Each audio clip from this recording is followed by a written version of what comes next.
লঞ্চের ভেতরটা কোনো রাজকীয় প্রাসাদের থেকে কম কিছু বলে মনে হলো না ইরামের কাছে।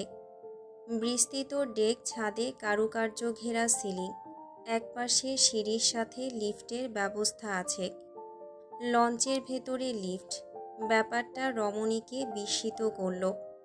এই জগৎটাকে তার লঞ্চ কম ক্রুজশিপ বেশি মনে হচ্ছে। অভিজাত এবং ভ্রমণ পিপাসুদের উপস্থিতিই বেশি, যারা মূলত অভিজ্ঞতা নিতেই এসেছে। কিছু বিদেশি ব্লগারদেরও চোখে পড়ল, ক্যামেরা নিয়ে ভিডিও করতে ব্যস্ত। ইরামদের একজন স্টাফ সসম্মানে লিফটে করে তৃতীয় তলায় নিয়ে গেল। এখানেই ভিআইপি কেবিন এরিয়া, খানিকটা রেসিডেন্সিয়াল হোটেলের মতন ব্যবস্থা। একপাশে গ্লাস দিয়ে ঘেরা বারান্দার মতন জায়গা, সেখানে বসার জন্য সোফা দেওয়া। কেউ কেউ ইতিমধ্যে জায়গা করে নিয়েছে নদীর দৃশ্য উপভোগ করার জন্য। সাইবান দুটো কেবিন নিয়েছিল, একটা ভিআইপি ফ্যামিলি কেবিন, অন্যটা রয়্যাল কেবিন। রয়্যালটা 2 তলায়, সিঁড়ি বেয়ে উপরে উঠলে আরেকটা বিছানা আছে, তাই সেখানেই অনুরাগ, সারিকা, সুগন্ধা এবং তিতলির থাকার ব্যবস্থা। অপরদিকে ইরাম, সাইবান আর ইজান 3 জন উঠল ফ্যামিলি কেবিনে। ফ্যামিলি কেবিনটা একেবারে হোটেল রুমের মাস্টার সুইটের মতন। ঢুকতেই বসার জন্য সোফা সেট এবং টিভির ব্যবস্থা। একপাশে বারান্দার কাছে বিছানা। বারান্দা থেকে আবার নদীর দৃশ্য স্পষ্ট দেখা যায়। আলমারি, ফ্রিজের মতো বেশ কিছু আসবাব আছে। ইরাম ইজানকে নিয়ে বিছানায় বসতে বসতে সাইবান তাদের ব্যাগপত্র আলমারিতে তুলে রাখল। ইজান এর মধ্যেই ঘুমে ঢুলুঢুলু হয়ে পড়েছে প্রায়। ইরাম ছেলেকে বুকে নিয়ে পায়চারি করতে লাগল। আয় আয় চাঁদ মামা, টিপ দিয়ে যা, চাঁদের কপালে চাঁদ, টিপ দিয়ে যা। ইরামের মৃদু কণ্ঠের ঘুমপাড়ানি গান সাইবানের কানে যেতেই সে পকেটে 2 হাত গুজে হেলে দুলে এগিয়ে এলো। চোখের সামনে দৃশ্য দেখতে দেখতে বলল, আরে লঞ্চে এসব গানের ভ্যালু আছে? কী সব গাচ্ছেন? চাঁদের কপালে চাঁদ টিপ দেবে কেন? সতীন কেউ সহ্য করে? চাঁদও আরেকটা চাঁদকে কখনোই সহ্য করতে পারে না, জেলাস হয়, তাই কপালে টিপ না ঘুষি দিতে পারে। ইরাম একটা দীর্ঘশ্বাস গোপন করল। ঢেকি স্বর্গে গেলেও ধান ভানে, আর সাইবান পাতালে থাকলেও মুখ চালায়। তার বেহুদা কথা আর অদ্ভুত ব্যাখ্যা কোনোদিন বন্ধ হবে না। ইজানকে কাঁধে ঠেকিয়ে ইরাম ঘুরে দাঁড়িয়ে স্বামীর দিকে তাকিয়ে বলল, তাই বুঝি? তবে তুমি শোনাও তো, লঞ্চের জন্য উপযুক্ত ঘুমপাড়ানি গান। নেকি আর পুচপুচ। সাইবান গলা খাকারি দিল। তার হাতটা কানের উপরে এমনভাবে রাখল যেমন করে বিজ্ঞ ওস্তাদরা শাস্ত্রীয় সঙ্গীত পরিবেশনের সময়টায় করে। ইরাম প্রথমটায় অবাক হয়ে রইল। পরক্ষণেই তার কানে ভেসে এলো সাইবানের ভাঙাচোরা গলার মারাত্মক বেসুরো গান।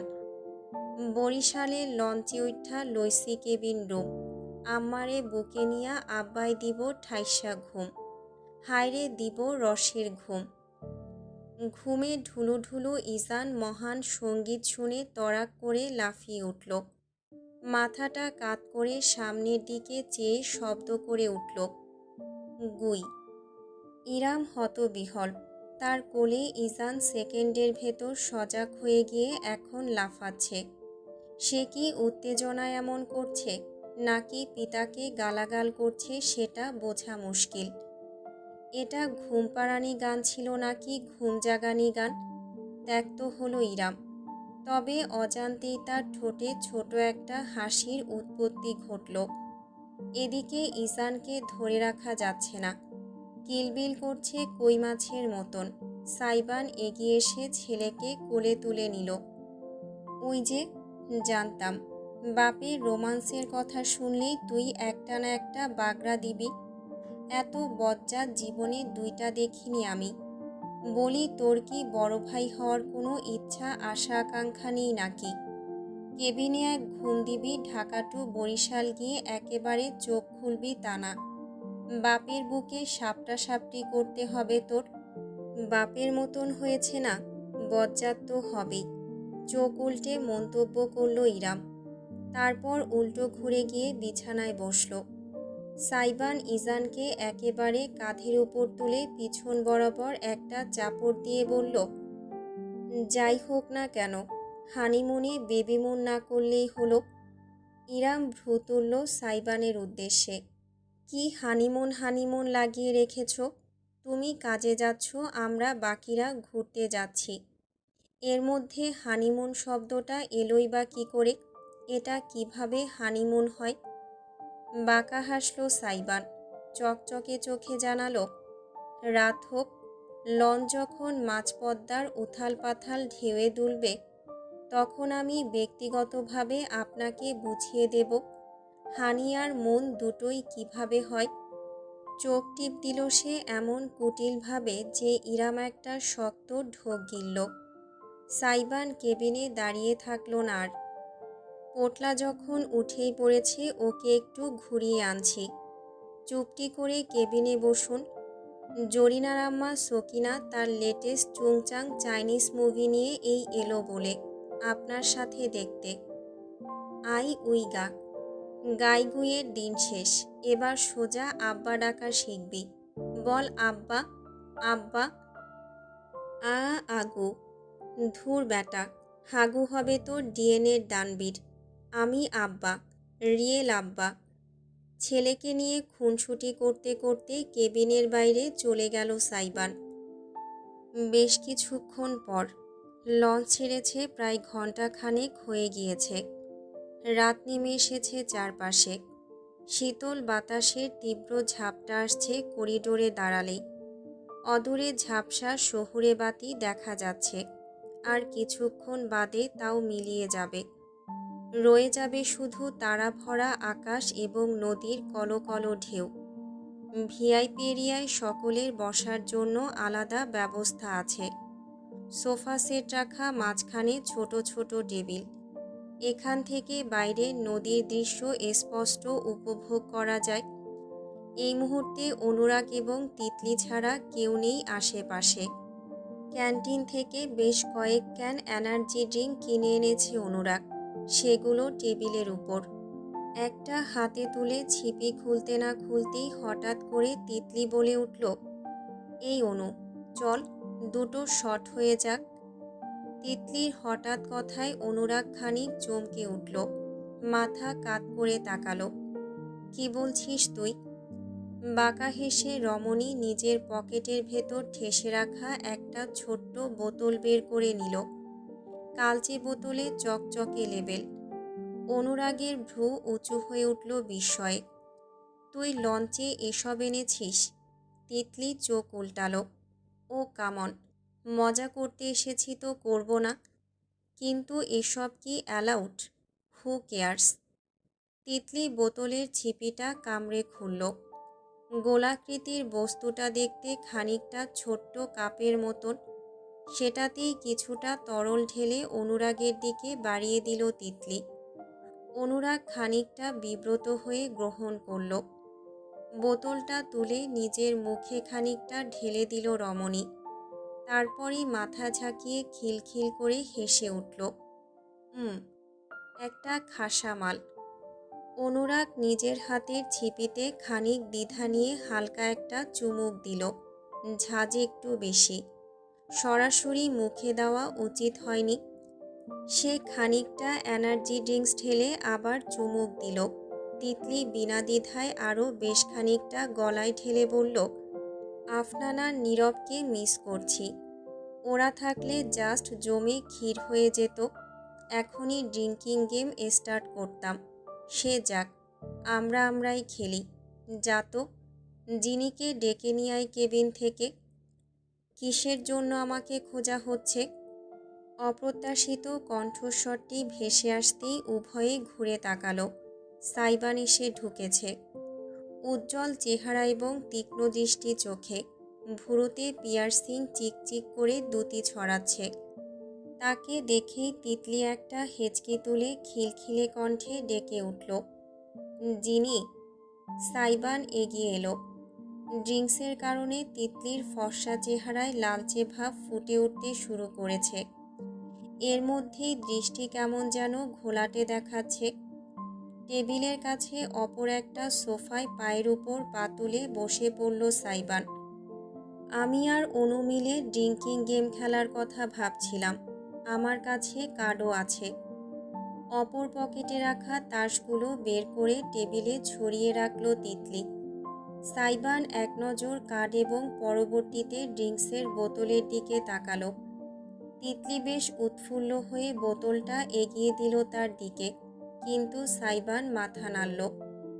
জানি করতে এসেছিস, এসব ছাড়াও এনজয় করার অনেক উপায় আছে বলেই নিজের পকেট থেকে সিগারেট আর লাইটার বের করে নিল সাইবান। তিতলি আর অনুরাগ একে অপরের দিকে তাকালো। বন্ধুর মাঝে সূক্ষ্ম পরিবর্তনটুকু কারোরই নজর এড়ালো না। সিগারেট ধরিয়ে হেলান দিয়ে বসে অদূরে নদীর দিকে চেয়ে রইল সাইবান। অন্ধকার ঘন কালো ছাড়া কিছুই চোখে পড়ছে না, শুধু ঠান্ডা বাতাসটুকু টের পাওয়া যাচ্ছে। তামাটে ধোঁয়া ছাড়ল সে বাতাসে। তারপর হঠাৎ ঠান্ডা গলায় বলে উঠল, সত্যি করে বলতো তিতলি, তোর কি আমার ওয়াইফের সাথে বাইরে কোথাও দেখা হয়েছিল? ভ্রু তুলল তিতলি। এমন প্রশ্ন আশা করেনি সে। অনুরাগ দুজনের মাঝে হস্তক্ষেপ করল না। নিজের এনার্জি ড্রিঙ্কসের ক্যানে চুমুক দিয়ে সতর্ক দৃষ্টিতে দেখতে লাগলো শুধু। তিতলি খানিক হেসে পরিস্থিতি সামাল দিয়ে হাত বাড়িয়ে দিল। সাইবানের ঠোঁটে গুজে রাখা সিগারেটটা নিজের হাতে নিল। হঠাৎ এমন প্রশ্ন কেন করছিস? দেখা হলেও বড় অপুকে সালাম কালাম আমি ঠিকই দেই। হা হা। যেন বেশ মজার এক বিষয় বলেছে। এমন ভঙ্গি নিয়ে সাইবানের আধ খাওয়া সিগারেটটা নিজের ঠোঁটে ছোঁয়াতে গেল তিতলি। ঠিক ওই মুহূর্তেই খপ করে তার কবজি চেপে ধরল সাইবান। কোনো নিয়ন্ত্রণ নেই, শক্তি প্রয়োগ করেই ধরেছে। খানিক হিসিয়ে উঠল তিতলি। আহ, লাগছে জিনি। বড় আপু না, তোর জন্য হবে ভাবি। তিতলির কাছ থেকে নিজের সিগারেটটা ছিনিয়ে নিল সাইবান।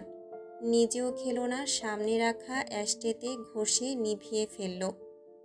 বুক পকেট থেকে আরেকটা সিগারেট বের করে নতুন করে ঠোঁটে পুরল।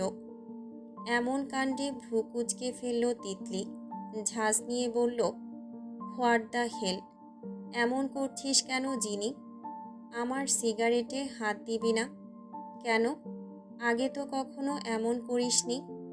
আগে বিবাহিত ছিলাম না, এখন বিবাহিত। টেবিলে না পারতে একটা চাপড় দিয়ে নিজের রাগ প্রকাশ করল তিতলি। ফুঁসছে সে রীতিমতো। পাশের অ্যালকোহলের বোতলটা চেপে ধরল শক্তভাবে। এখন সামান্য সিগারেটের ভাগটুকু কপালে জুটবে না? এই তোর বন্ধুত্বের নমুনা? বন্ধুত্বের ভয়ঙ্কর নমুনা আমি আরও অনেক আগেই দেখিয়ে ফেলেছি তোকে নিজের দাম্পত্য সম্পর্ক নিয়ে বলে। তুইও বন্ধুত্বের নমুনা দেখিয়ে ফেলেছিস আমার ওয়াইফকে পাল্টা সেসব কথা বলে। অতীব শান্ত সাইবান, তার কণ্ঠস্বর গুরু গম্ভীর। তিতলি ফোঁস করে উঠল, আরে আমি কি করলাম? আমি তো সাহায্যই করতে চেয়েছিলাম। ইরাম আপু। ভাবি, শুধরে দিল সাইবান তৎক্ষণাৎ। দাঁতে দাঁত পিষে তিতলি উচ্চারণ করল, ভাবি। কাকতালীয়ভাবে সুপার শপে দেখা হয়ে গিয়েছিল। আমি তো শুধু চিন্তা থেকেই ওনাকে বলেছিলাম তোকে বুঝতে শিখতে, সবাইকে একরকম না ভাবতে। এটা ওনার তোকে গিয়ে অভিযোগ জানাতে হয়? আনবিলিভেবল। অনুরাগের দিকে তাকালো রমণী সাহায্যের আশায়। এই যে অনু, তুই কিছু বল। ভুল কিছু বলেছি আমি? বন্ধু হয়ে এইটুকু করাও পাপ নাকি? বন্ধু? হুট করে বাঁকা হাসল সাইবান। মৃদু শব্দ হলো, একই সাথে শিহরণ জাগানিয়া আবার মনোমুগ্ধকর। সোফায় সোজা হয়ে বসল সাইবান। হাঁটুতে কনুই ঠেকিয়ে সিগারেট দুই আঙ্গুলের মাঝে ধরে সরাসরি তাকালো তিতলির দিকে। তুই সত্যি আমার বন্ধু তো তিতলি? তিতলি দৃশ্যমানভাবে কেঁপে উঠল খানিক। অনুরাগ এবার হস্তক্ষেপ না করে পারল না। 2 হাত তুলে সে দুজনের কাঁধে রাখল। ওকে গাইস, অনেক হয়েছে। তোদের কারোরই মাথা ঠিক নেই। শান্ত হ। আমরা একটা পাবলিক প্লেসে আছি, জার্নি করছি। এর মাঝে এসব নিয়ে আলোচনা না করি প্লিজ। আলোচনা করব না কেন? কাঁধ ঝাঁকিয়ে অনুরাগের হাতটা সরিয়ে দিয়ে মৃদু গলায় গর্জে উঠল তিতলি। রেগে গিয়েছে স্পষ্টত। হুট করে উঠে দাঁড়ালো সে। টেবিলে হাত রেখে ঝুঁকে এলো সাইবানের কাছে। ঠিকই বলেছিস তুই। আমি তোর বন্ধু না, বন্ধুর চাইতেও বেশি কিছু। যদি পরিস্থিতি মাঝখানে বাদনা সাধত তাহলে আজ তুই আমার থাকতি। এই কথাটা কি তুই অস্বীকার করতে পারিস? Was not I your situationship dear? জমে গেল সাইবান। ক্ষণিকের জন্য তার চোখে অচেনা ঝিলিক খেলে গেল। ঠোঁটের সিগারেটটা অলসভাবে ঝুলে রইল। এমন সমর্পণ দেখে তৃপ্ত হলো তিতলি। অনুরাগ তার কবজি পাকড়াও করে থামাতে চাইলেও নিজেকে ছাড়িয়ে নিল সে। একটা লতানো হাত বাড়িয়ে সাইবানের চিবুকে তর্জনী ঠেকালো। মোলায়েম হাসল। আমি তোর সাথে তখন থেকে আছি যখন তোর কেউ ছিল না। আমি তোর প্রথম ছিলাম, আছি এবং থাকব। এই সত্যিটা তুইও অস্বীকার করতে পারবি না? পারবি? বল আমার যিনি। আলাদিন। আমার নাম আলাদিন। গভীর স্বরটি তিতলিকে থমকাতে বাধ্য করল। অবাক হয়ে সে চেয়ে রইল সাইবানের মুখ পানে। নিজের চিবুক থেকে তিতলির হাতটা সরিয়ে দিল সে। উঠে দাঁড়ালো। সুঠাম সুগঠিত পুরুষালী ভারিক্কি শরীরের সামনে নিজেকে তুচ্ছ কিছু মনে হলো তিতলির। সাইবানের ছায়া যেন তাকে গ্রাস করে ফেলল সম্পূর্ণ। সরাসরি রমণীর চোখের দিকে তাকালো সাইবান। কণ্ঠে আদেশসূচক ভাবটি ধরে রেখে বলল, তোকে আমি নিজের কাছের মানুষ মনে করি। তোর কাছে আমি কৃতজ্ঞ ছিলাম এবং থাকব। তোর প্রতি আমার যতটুকু বন্ধুত্বের টান বেঁচে আছে সেইটুকু নষ্ট করিস না। একটু থেমে সে যোগ করল, পরিস্থিতি মাঝখানে বাদনা সাধলেও আমি কোনোদিন তোর হতাম না তিতলি। তুই আমার বন্ধু হতে পেরেছিস ঠিকই, কিন্তু আত্মার সঙ্গী হতে পারিসনি। যদি তোকে আমার অন্যভাবে পাওয়ার বাসনা থেকেই থাকতো, আমি তোকে কমিটমেন্ট ইস্যুতে জড়াতাম না। অথচ প্রথম থেকে বারংবার তোকে আমি বলে এসেছি ভালোবাসা আমার দ্বারা হবে না। তুই শুধু আমার শরীরী খোলসটাকে চেয়েছিস, মনটাকে চাসনি। চাইলে ঠিকই বুঝে যেতিস এই মন কি চায়, এই হৃৎপিণ্ড কার নামে স্পন্দিত হয়। নিষ্পলক চেয়ে রইল তিতলি। চেহারায় ফুটল অত্যাশ্চর্য এবং বিষণ্ণতা। অনুরাগ অবধি প্রসারিত নয়নে চেয়ে আছে। সাইবান সরে দাঁড়ালো। সিগারেটে লম্বা একটা টান দিয়ে তামাটে ধোঁয়া ছেড়ে জানালো, বারবার শুরু থেকে পাশে থাকার যে দোহাই দিচ্ছিস, সেই দোহাইয়ের সম্মান রেখেই বলছি, এই শেষবারের মতন আমি তোকে টলারেট করে নিলাম। আর একবার যদি তোর মুখে আমি আমার স্ত্রীর সম্পর্কে কোনো মন্তব্য শুনি, সে ভালো হোক কিংবা খারাপ, আমি বাছবিচার করব না কোন কালের কোন হনু তুই। শুধু মেয়ে মানুষ বলেই যে আমি কাউকে তার পাওনা উত্তম মধ্যমের ভাগ থেকে বঞ্চিত করি না, সেটা তুই ভালো করেই জানিস। ফিমেল ভিকটিম কার্ড সুশীলরা শোকে, আমি সুশীল না। উল্টো ঘুরে গেল সাইবান, আর পিছনে ফিরে তাকালো না। বেরিয়ে গেল বাইরে। তিতলি ঠায় দাঁড়িয়ে রইল নিজের জায়গায়, যেন বজ্রাহত হয়েছে। অনুরাগ কপালে হাত চেপে দীর্ঘশ্বাস ফেলল। অস্ফুট স্বরে বলল, এবার শান্তি হয়েছে তোর? অথচ তিতলি যেন তার কথাটা শুনতেই পেল না, কেউ খেয়ালও করল না। বাইরের এক কোণায় এতক্ষণ যাবৎ দাঁড়িয়ে কথাগুলো শুনেছে এক রমণী। করিডোরের রেলিং ধরে দাঁড়িয়ে আছে সাইবান।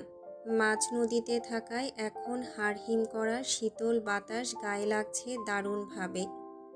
সমস্ত লঞ্চ অত্যন্ত আলতোতালে দুলছে ঢেউয়ের সঙ্গে। এই দিকটা ছাদের কাছাকাছি হওয়ায় বেশি মানুষ নেই, অধিকাংশ নিজেদের কেবিনে, না হলে ক্যাফে আর ক্যান্টিনের দিকে আড্ডা দিচ্ছে।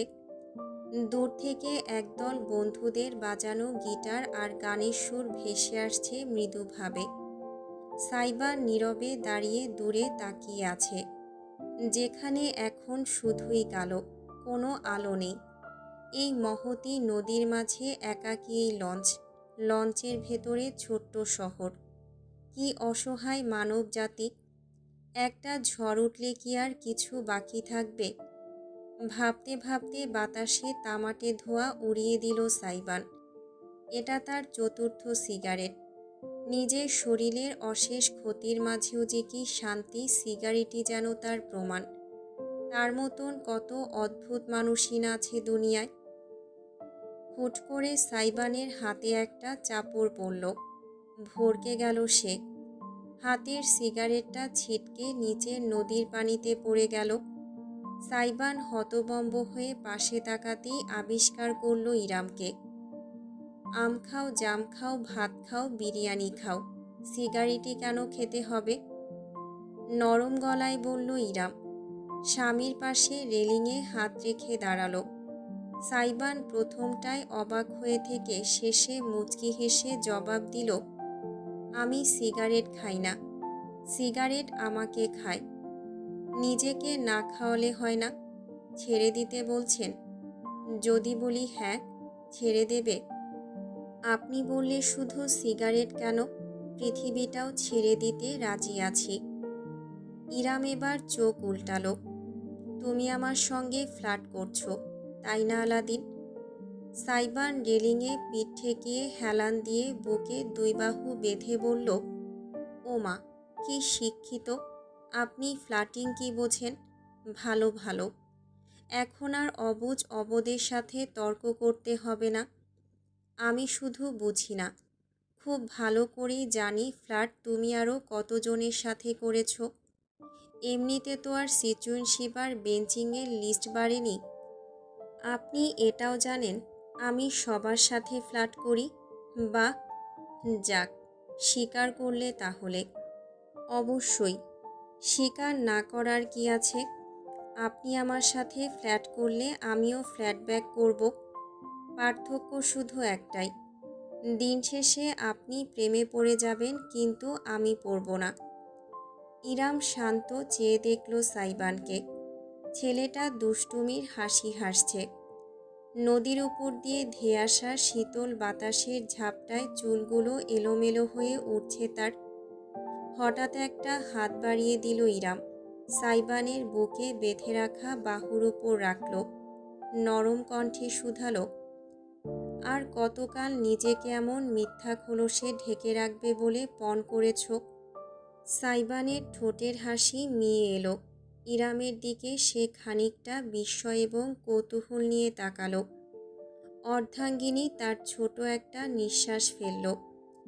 অতঃপর তার কাঁধ ঘেঁষে দাঁড়ালো। নদীর দিকে দৃষ্টি ফেলে বলল, আমাকে একটা প্রশ্নের উত্তর দেবে আলাদিন। কি প্রশ্ন? তোমাদের জেনারেশনে প্রেমের এত নাম প্রকার কেন? ভ্রু কুঁচকে ফেলল সাইবান, বুঝতে পারছে না স্ত্রীকে। ইরাম শান্ত গলায় বলল, situationship, benching, breadcrumbing, pocketing, ghosting, orbiting, cushioning. এত এত অনুভূতির ধরন দিয়ে কি বোঝায় আসলে?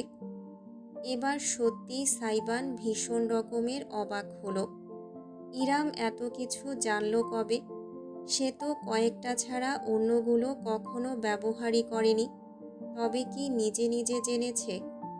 কখনো ভেবে দেখেছ এটা আসলে বৈধভাবে চিটিং করা নয় তো? ইরামের কথায় সাইবান চমকে উঠল। বড় বড় চোখ মেলে তাকালো। চিটিং? হ্যাঁ, এই যেমন ধরো সিচুয়েশনশিপের কথাই ধরি। তোমরা প্রেমিক প্রেমিকার মতন সম্পর্কে থাকবে ঠিকই, কিন্তু মুখে স্বীকার করবে না, কারো কাছে পরিচয়ও দেবে না। কমিটমেন্ট ছাড়া সম্পর্ক। সেক্ষেত্রে একজন যদি অপরজনকে ছেড়েও দেয়, অন্য কারো আকর্ষণে পড়ে যায়, তাহলে প্রতিবাদ করা যাবে না। কারণ সিচুয়েশনশিপ মানেই এমন। এটা মানেই এমন, নাকি সহজ ভাষায় এক পার্টনারকে সময় পেরিয়ে আর ভালো না লাগলে যেন অন্য কাউকে ধরতে পারি বলে স্রেফ একটা টার্ম সৃষ্টি করে দেওয়া হয়েছে, যেন চিটিং জিনিসটাকে চিটিং না বলা যায়। সাইবানের ঠোঁটজোড়া 1 ইঞ্চি ফাঁক হলো, অথচ সে ইরামকে কোনো জবাব দিতে পারল না। এই যুক্তির বিপরীতে যুক্তি কি ভেবে পাচ্ছে না সে। ইরাম একদম শান্ত গলায় কথাগুলো বলে যাচ্ছে। বিয়ের আগে তুমি আমাকে বলেছিলে তোমার নাকি একটা সিচুয়েশনশিপ আর একটা বেঞ্চিং ছিল। আচ্ছা, যাকে বেঞ্চিং করেছো তার মনের কথা ভেবেছো? তুমি আসলে চাইছো অন্য কাউকে, কিন্তু একজন তৃতীয় ব্যক্তির সাথে কথা বলে গল্প করে আশা দিয়ে রেখেছো যে হয়তো সেও তোমার জীবনে অর্থ রাখে, সে তোমার কাছে সেকেন্ড অপশন। যদি এটা না হয় তাহলে ওটা টাইপ। সে আদতে তোমার পছন্দেই ছিল না কোনো কাল। আলাদিন, তুমি যে মেয়েটাকে বেঞ্চিং করেছো তার মনের অবস্থা কখনো ভেবে দেখেছো? সাইবান ঠোঁটে ঠোঁট চেপে ফেলল, শব্দ হাতড়ে পেল না। দৃষ্টি লুকিয়ে পায়ের দিকে চেয়ে রইল। ইরাম একটু সময় বিরতি দিয়ে বলল, আমার কি মনে হয় জানো, এই সব কিছুই আসলে মানুষের মনের ফ্যান্টাসি পূরণের জন্য সৃষ্টি করা মূর্খ কিছু শব্দ মাত্র। নিজের প্রতারণাকে জাস্টিফাইড করার আধুনিক হাতিয়ার। এই সব শব্দের চক্করে পড়ে কত মানুষের জীবন ধসে যাচ্ছে। ভালোবাসা শব্দটার উপর থেকেই মানুষ বিশ্বাস হারিয়ে ফেলছে। তাই আমি তিতলিকে পুরোপুরি দোষ দিতে পারি না। দোষ তোমারও ছিল আলাদিন। বুকের ভেতর আটকে রাখা নিঃশ্বাসটা অবশেষে ফেলল সাইবান। ইরামের কথা অর্থবোধক হয়েছে শেষমেশ। বেশ লম্বা সময় জুড়ে কেউই কথা বলল না। ইরাম শান্তভাবে দাঁড়িয়ে দেখে গেল নদী, আর সাইবান বরফ হয়ে ওঠা মস্তিষ্কে ভেবে গেল তার কথাগুলো। অবশেষে প্রায় মিনিট 10 পরে মুখ খুলল সাইবান। সরি, আমি কখনো এভাবে ভেবে দেখিনি। ইরাম এক নজর তার দিকে তাকালো, পরক্ষণে আবার নদীর দিকে দৃষ্টি ফিরিয়ে বলল, না ভাবলে এখন ভাবো, তুমি জেনারেশন জেডের ছেলে। আধুনিক হবে, ট্রেন্ড ফলো করবে, স্বাভাবিক। কিন্তু এই ট্রেন্ড ফলো করতে গিয়ে যেন নিজের এবং অপরের ক্ষতি না করে বসো, সেটা খেয়াল রেখো। দুঃখকে যতই হাসি দিয়ে ঢেকে রাখার চেষ্টা করো না কেন, দুঃখ প্রশমিত হবে মাত্র, চিরতরে মুছবে না। আপনার কি মনে হয় আমি হাসির মাঝে দুঃখ লুকাই? হতেও তো পারে। ইংরেজিতে একটা কথা আছে, the brightest smile hide the deepest scar. সাইবানের হৃদস্পন্দন ক্ষণিকের জন্য সত্যিই থেমে গেল। ইরামের পাশে দাঁড়িয়ে তার মনে হলো যেন এই রমণী তার শরীর ভেদ করে সরাসরি অন্তর পড়ে ফেলেছে। কিন্তু ইরামের তো জানার কথা নয়, আন্দাজ করারও কথা নয়। কেউ কি কিছু বলে দিয়েছে কোনোভাবে? সারিকা, অনুরাগ কিংবা তিতলি নিজে? ভেবে কুল পেল না সে। একদম সহজাত বৈশিষ্ট্যের কারণেই এবারেও ইরামের কাছে ধরা দিল না সাইবান। ঠোঁটে সেই দুষ্টুমির হাসিটি ফুটিয়ে জাগতিক সকল জটিলতাকে ঢেকে ফেলল একটা খোলসের আড়ালে। আপনি হঠাৎ করে দার্শনিক হয়ে গেলেন আজ। লঞ্চ দেখছি সবার মাথা ঘেঁটে রেখে দিচ্ছে। আমার মাথা ঠিকই আছে। ইজান ঘুমিয়েছে। সুগন্ধা পাশে বসে মনের সুখে নিজের পছন্দের চাইনিজ মুভি দেখছে, তাই শান্তিতে আছি। নদী দেখে দার্শনিক হতে মন চাইল, হয়ে গেলাম। সাইবান হুট করে ইরামের পিছনে দাঁড়ালো। তার বড়সড় শরীর রমণীর পাতলা শরীর ছুঁয়ে গেল। শক্তিশালী দুই বাহু পেছন থেকে ইরামের কোমর জড়িয়ে ধরল। নিজের মাথাটা সাইবান স্ত্রীর কাঁধে রাখল। লঞ্চ পানিতে বিশাল ঢেউ তুলে এগিয়ে যাচ্ছে। মৃদু আলো খেলা করছে টলটলে পানিতে। কচুরিপানা ভেসে আসছে, ঢেউয়ে ঢেউয়ে দোল খাচ্ছে। সেদিকে তাকিয়ে সাইবান কোমল গলায় ব্যক্ত করল, আমি অনেক রকচটা, জানেন তো। যাদের আপন ভাবি তাদের সাথে কিছু হলে সইতে পারি না। মাঝে মাঝে মনে হয় আমার ভেতরে বোধহয় কোনো অশরীরী বাস করে। চরম বিপদের সময় হুট করে বেরিয়ে আসে। চাইলেও তখন নিজেকে রুখতে পারি না। আমার কথা নয়, আফনানদের কথা। আমাকে নাকি তখন দেখতে ভূতের মতো লাগে। এভাবে জড়িয়ে ধরায় ইরাম খানিকটা বিব্রত হলো বটে, তবে স্বামীকে সরিয়ে দিল না। মাথাটা পিছনে হেলিয়ে সাইবানের বুকে ঠেকিয়ে চুপটি করে শুনে গেল। আমি নিজের রাগ নিয়ন্ত্রণ করতে পারি না, ঠিক তেমনি দায়িত্বের বেড়াজালও বইতে পারি না।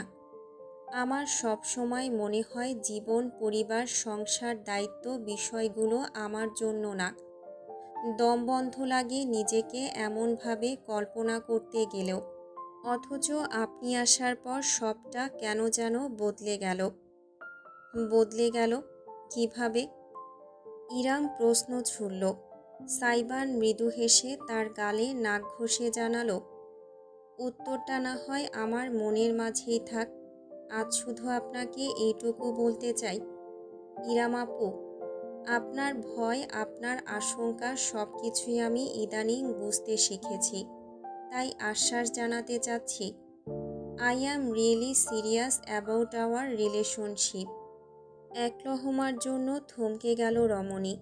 মাথা সামান্য কাত করে জলজলে দৃষ্টিতে দেখল সাইবানের মুখটাকে। এতটা কাছ থেকে সব কিছুই যেন স্বপ্নীল সৌন্দর্যে ঘেরা।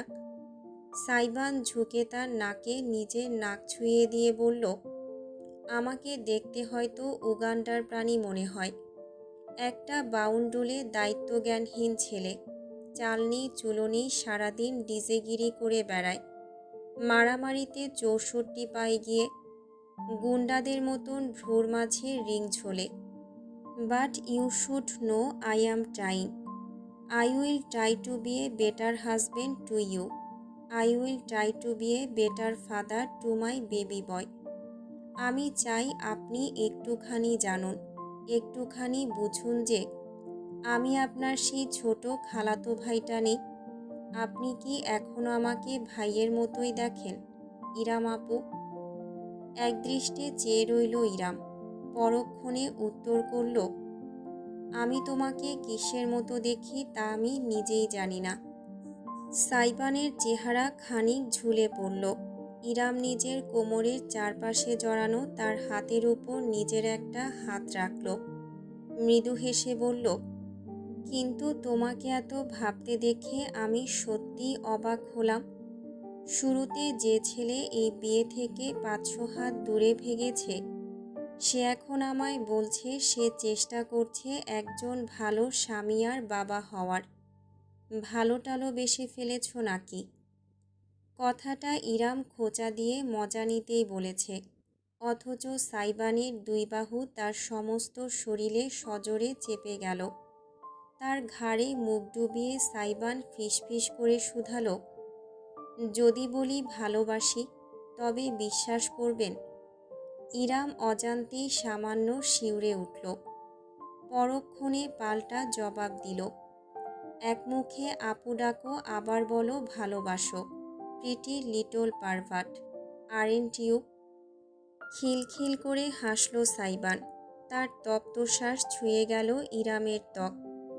মনে হলো প্রত্যেক লোম বুঝি দাঁড়িয়ে গিয়েছে শিহরণে। আমার আপু ডাকে খুব সমস্যা হচ্ছে নাকি আপনার? লজ্জা পেয়ে গেল ইরাম। গালজোড়া লালচে হয়ে উঠল। না মানে, আমাদের বিয়ে হয়ে গিয়েছে, এরপরও তুমি আপু ডাকো? এমনিতেই বলছিলাম, আমার ওসব সমস্যা টমস্যা হয় না। বুঝতে পেরেছি। ইরাম আপু একটু বিরক্ত বোধ করেন না? Okay fine. ইরাম আপুকে তাহলে আমি এখন থেকে বারবার আপু ডাকবো, ঠিক আছে আপু? ইরামের ভ্রুজোড়ায় তীব্র ভাঁজ পড়ল। দাঁতে দাঁত পিষে নাকের ডগায় কর্ধ নিয়ে সে বলল, ভালো হচ্ছে না কিন্তু আলাদিন। কেন ভালো হচ্ছে না আপু? আলাক। হুম।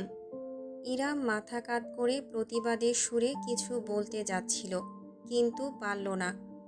অত্যন্ত কাছাকাছি থাকায় সাইবানের ঠোঁটের সাথে তার ঠোঁট ছুঁয়ে গেল, কিন্তু প্রথমবারের মতন এবার সহসাই ছাড়া পেল না সে। এর পরিবর্তে সাইবানের একটা হাত ইরামের ঘাড়ে জড়িয়ে গেল, অন্যটি চেপে ধরল কোমর। হ্যাঁচকা টানে নিজের শরীরের সাথে আষ্টে পৃষ্ঠে বেঁধে ফেলল সে অর্ধাঙ্গিনীকে। তার ঠোঁটের মাঝে ডুবিয়ে দিল নিজের ঠোঁট, মায়া আস্বাদন করতে লাগলো নিগুড়ভাবে। ইরাম প্রথমটায় জমে গেল, হাত দিয়ে হালকা ধাক্কা দিল সাইবানের বুকে, কিন্তু পর মুহূর্তেই তার মস্তিষ্ক বুঝি থমকে গেল। সরিয়ে দিতে ইচ্ছে হলো না। বুকের ভেতর অনুভূতির উষ্ণতা ভর করল। এই নিরাপদ বাহুডোরে যেন তার কোনো ক্ষতি হবে না। ইরাম তাই আজ নিজেকে রুকল না, সঁপে দিল। চোখ জোড়া বুজে এলো তার আবেশে। হাতের আঙুল খামচে ধরল সাইবানের জ্যাকেট, ধীরে ধীরে সাড়া দিল অনুভূতির ডাকে। শীতল বাতাস ঝাপটা দিয়ে গেল গায়ে, অথচ দুটি সত্যাতা অনুভবই করল না। লুটিয়েছে তারা একে অপরকে আজ আপন সত্তায়।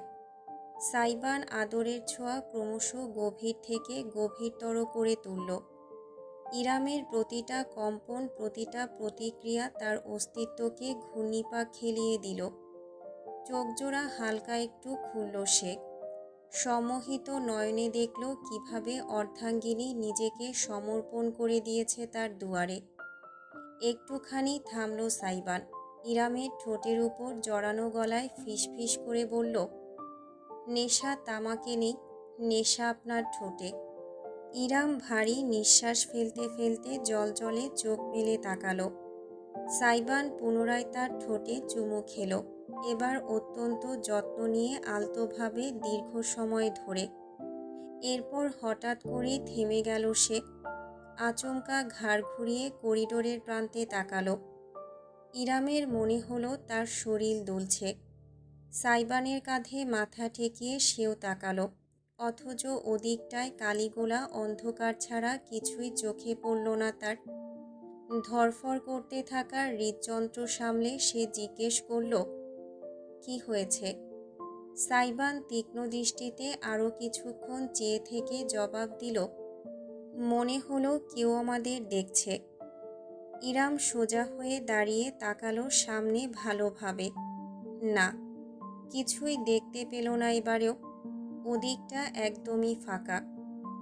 কোথায়? পিছনে সাইবান মুহূর্ত কয়েক দাঁড়িয়ে থেকে শেষমেশ নিজের চেহারার ঢাল লুকিয়ে নমনীয় করে বলল, আমার মনের ভুল বোধহয়। এগিয়ে এসে নিজের গায়ের জ্যাকেটটা খুলে ইরামের কাঁধে জড়িয়ে দিল সে। ঠান্ডা বাড়ছে, কেবিনে চলুন। ইরাম অবাক হয়ে সাইবানের দিকে তাকালো। একটা হাফহাতা টি শার্ট পরনে ছেলেটার। এ কি, তোমার ঠান্ডা লাগবে না? জলজলে ঠোঁটে জিভ বুলিয়ে তির্যক হাসল সাইবান। হাত বাড়িয়ে ইরামের কাঁধে জড়ানো ওড়নাটা হাতড়ে নিয়ে জ্যাকেটটা ভালো মতো পরিয়ে দিল। সেই ওড়নাটা নিজের গায়ে চাদরের মতো করে জড়ালো সে। এবার আর ঠান্ডা লাগছে না, চলুন। ইরামের একটা হাত ধরে হাঁটতে শুরু করলো সে। অর্ধাঙ্গিনী তাকে অনুসরণ করতে করতে অপলক চেয়ে রইল। বুকের ভেতর দামামা বাজল উভয়ের। হিমশীতল বাতাসও তাদের শরীরী উত্তাপ প্রশমিত করতে পারল না আর।